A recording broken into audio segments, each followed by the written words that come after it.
Good evening, ladies and gentlemen. I'm Meadsy69 and welcome back to some Hold My Kebab. We've got some kebab today. Seeing as it's the weekend, why not have a bit of kebab? So first up, we have three battles, and first up we have the orange juice in the Hori. Now, I was humming and hawing whether I should add this to Hold My Kebabs because the damage is really, really high, but he does get very, very fortunate at the end, and because of the damage is high, I mean, you know what, I'll add it, why not?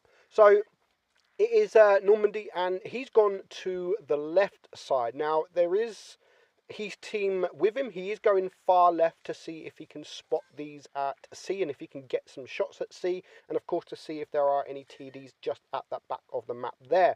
So the enemy have caught sea, so we know there is at least one tank around this area, and that is the IS-8. So he's going to poke forward. He gets a nice shot there, and it damages his ammo rack as well. He unfortunately doesn't get a bounce in return, but him and the grill are here, so they can focus, but he's going to go for the grill. Didn't want to go for the HE, and there is actually the TD spotted at the back, which is the waffle. So he has a few nice juicy targets if he can get the shots off, and of course he doesn't want to lose any hit points trying to get these shots off because their team is already one tank down and the grill is just about to die. So he is spotted. He was going to go for the waffle, but instead he is going to go for the IS-8, who was burning and was very low hit points, and there goes the IS-8. And now he's going to head towards the back of the map here to try and go for the waffle, who for some reason took the shot and decided not to move. Like, well done, waffle. You're supposed to move and hide when you're on a reload. So that gave Orange Juice a nice little target there, and now he's got a perfect target and he gets another shot, bringing this guy down to a one shot. The best thing about the Hori, I mean, people think that the Hori is actually OP, and I don't think it's OP. It's very, very good. I mean, the rate of fire, I think, is really, really good. The speed's okay. The speed's really good. The armor, I mean, you can get bounces in the thing, but it's not OP. It's not OP. But Orange Juice at the moment, you can see the M60, the T54 and the T62 all spotted, and of course there is one heavy. Now the last four tanks alive have all got a kill, so you would think that they are all around this area, but the M60's full health, the T62's now down very low hit points. It's still going to take two shots probably to clear him, unless he used that high roll on him, but he clears now the M60, who was literally seconds ago full hit points. And now if he can clear the T54, but instead he is going to go for the T62, who probably is the most dangerous target. As we know, it's probably one of the most OP tier 10s at the minute. There goes his last remaining teammate. He's going to go for the ram, and again, I love what he did there. He decided to go for the ram, keep his reload, and you never know, the T54 might now think he's on a reload and come round the corner, and that is exactly what he does, but unfortunately, he does miss. Now, he's on 3 kills. They are winning on supremacy points, so as long as this T54 doesn't get behind, he knows what he's doing. I mean, fair play to the T54. Didn't try circle him, knew he couldn't circle him, and now he is going around. I know exactly what the T54 is doing. I know exactly what the T54 is doing, but unfortunately, he does mess up. So what he was doing, you're going to find out any moment now. So now Orange Juice is on 5.9k damage. He's already had a really, really good game, and I'd probably say he's already got the ace. But of course, there is an E100 that has got a kill, but sadly, not sadly for Orange Juice here, but sadly for the enemy team, he has gone AFK. But now he's got 3 minutes to go and find him. Luckily, he doesn't have to wait long to go and find him, because he's going to go. He knows he's probably not at the spawn because he's got a kill, and he doesn't want to now cap this base. But luckily, just as he gets there, there is a full hit point E100. Why does this never ever happen to me? I mean, if there's an AFK, normally my team are alive and we just rip them and I only get one shot. This never happens when it's a 1 versus 1 and there's a full hit point. Heavy buffed E100. I mean, 2,750 hit points, but absolutely free.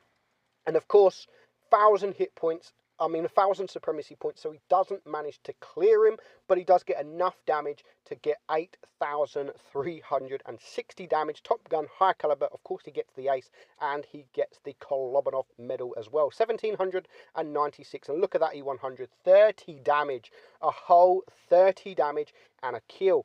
Next up, we have that ain't Heat, and he is on in the Chieftain on New Bay. Now the Chieftain on this map is actually very, very good. I've had a few Chieftain replays on this map, but it's only really good if the team does go sort of this side, and you can get up on this bridge and just use that turret, hide the hole, use the turret, use the gun depression, and that is exactly what we're going to see from that ain't Heat. So I love doing this as well when you first start the game to try and get these side shots in. I do it both sides of the map. If I come this way, I always aim towards this bridge or the other side. So because most of the time you will spot the tanks, and hopefully you can get a shot quick enough to get that to get some damage. So this is the kind of position which is great for a Chieftain. I mean, he's hiding his hole.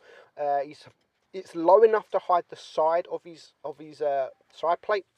And then once you go up the hill, you can use that gun depression to only show your turret. And he's just going to annihilate this IS-7 here. And as you can see, he gets that bounce. So he's on 920 blocked damage already, just within a minute of the game. And there are quite a few tanks around this area. So luckily for him, I mean, there's only one medium and one light tank on each team. So the battle could have actually gone the other side of the map, which is still okay for a Chieftain, but this side is definitely much, much better for something like that Chieftain. Anything with gun depression, anything with a turret, this side of the map is actually really, really good. But he does have to be careful that he doesn't poke up the hill too much, because he has got tanks to his left, he has got tanks to the right, so he has to be very, very careful. And there is the first tank down. So it's now 6 against 7. Here comes the Object 704, gets a nice side shot into him, and he's just holding this. He's just holding the bridge, and he's getting some side shots. He's getting some shots in front with the Jag Tiger and the IS-7, and of course the standard beast. So there's quite a few tanks around, but there is quite a lot of tanks that are low hit point on his team, so they do have to be very, very careful. That's 2 tanks down now for his team and 1 tank down for the enemy team. And I love that he's going for that track shot. He knows if he can keep him there, the IS-7 or any other tank may be able to get that shot off, but unfortunately the IS-7 was on a reload. But the Object 704 is a one-shot. He's just bringing the standard B now down to a one-shot, and it's still 5 against 6. So anything can go, because this guy is a one-shot. There he goes. Nice kill there. 2 kills for him. 3.6k damage, and he's still got plenty of hit points left alive. Now, the IS-7 thinks he was side-scraping really, really well, but the bottom plate was open, but luckily he moved just in time. So he's got that now, the Jag Tiger down to a one-shot. The standard B is still a one-shot, and God knows what this IS-7 is thinking. Like, it's not a good idea to come out sidewards, showing your tracks before you can even show your gun. I don't know what I mean, reverse side scrape, or even side scrape properly. Don't come out sideways. That's silly. But at the moment, the enemy they're winning. I mean, that ain't Heat is on 4.8k damage. Nice high roll there against the E100. And again, look, he's just backing up below the hill. Him and the IS-7 on his team are really holding this bridge here. The IS-7 is very low hit points, but now the Sheridan comes behind. So he needs to decide what he wants to do. Does he want to turn around and go for the Sheridan, or does he want to push this hill?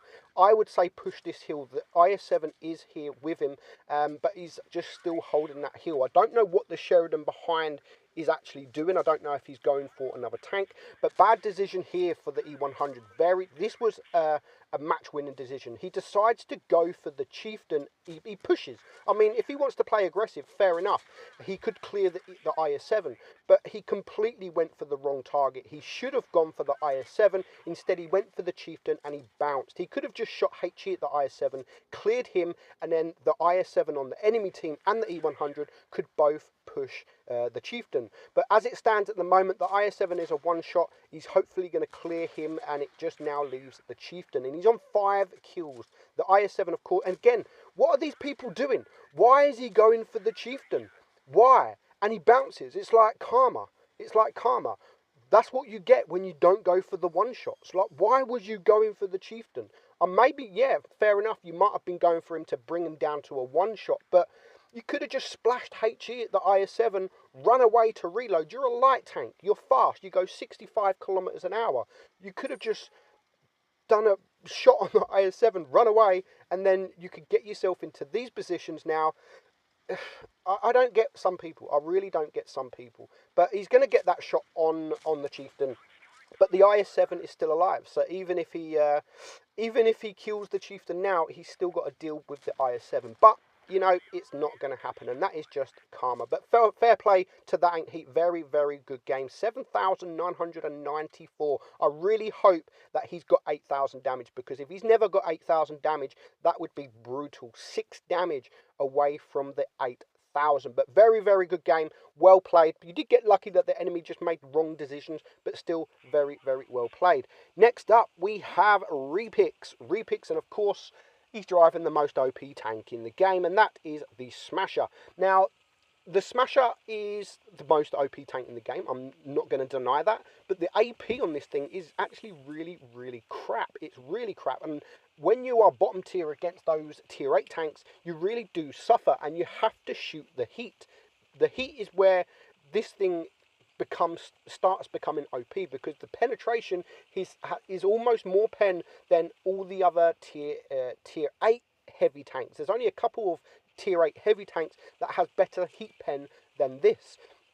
So he's loaded the heat. I mean, you can see already he's loaded the heat, and he's going to switch to the AP to try and deal with the M4 FL10. So he was going to head up towards the left side, but he rethinks himself, and he thinks, you know what, no, I'm going to go for this M4. He's in the middle here. A couple of my teammates are around, and if he's not looking, hopefully I'll be able to get a nice juicy HE shot, and that is exactly what he's going to do. So 997 damage to start off with, and there goes the Tiger P on his team. So a minute down and 1 tank down, and hopefully he can reload to get this Chi2 into the side. And again, 886. So 2 shots, 1800 damage, and that is now 2 tanks down to a 1 shot. Now 1 tank, because the M4 has disappeared. So he's now going to get behind these tanks, and he's not going to want to deal with the Chi2. He's a 1 shot. Hopefully the team that are flanking around can deal with him, and he can just pump up that damage,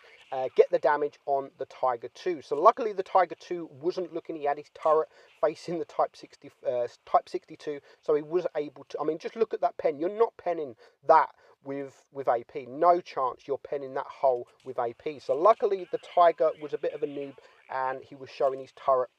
So nice, easy damage. And that brings his damage now up to 3,000. 3,000 damage, and he's got 1 kill. But as I've said about the AP, I mean, the AP is very bad. And he's actually going to bounce the top hatch on the Tiger P there.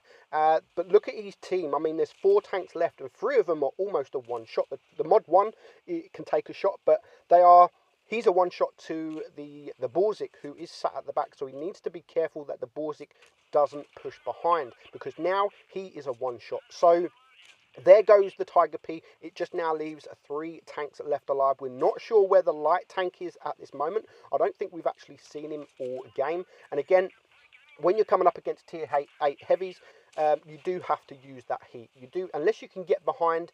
I mean, he can't even pen this KV5 from the side with the AP. That's how bad the AP pen is. Just look at that. So he is going to switch to the heat. He is going to get a shot. Leaves him on 87. Now he's going to hope that the Mod 1 can take him out, because, I mean, even though he can just do the splash damage, you don't want to waste a shot. You don't want to waste a shot just clearing a tank like that, unless you absolutely have to. Of course, if there is no other targets, you have to clear it. But luckily for him, there is just a T-71 and there is a Borzik left alive. But the T-71, I mean, has done quite a good job so far. He does manage to clear the Mod 1, so it now just leaves him and the Borzik. But he's still a 1 shot to the Borzik, so he has to be very, very careful. But luckily for him, he can use that HE. I mean, the T-71, excuse me, the T-71's got no armor, the Borzik's got no armor. So if he can get a bounce from the Borzik or a miss, then who knows what can happen. And there's the first bounce. Now, watch what happens. He gets so lucky. He's not even looking, and the Borzik misses him. So now he can get the shot on the Borzik. As long as he high rolls, then, well, he has to at least average roll, but he does manage to clear. So very, very good game. 3 kills. He manages to block 480 damage as well. Not too much, but still a good game. And he ends on 6,400 damage. Well played. Nice amount of credits as well. 120,000 credits. Hope you enjoyed it, guys. I'm meadsy69, and I'll catch you all soon. Bye-bye.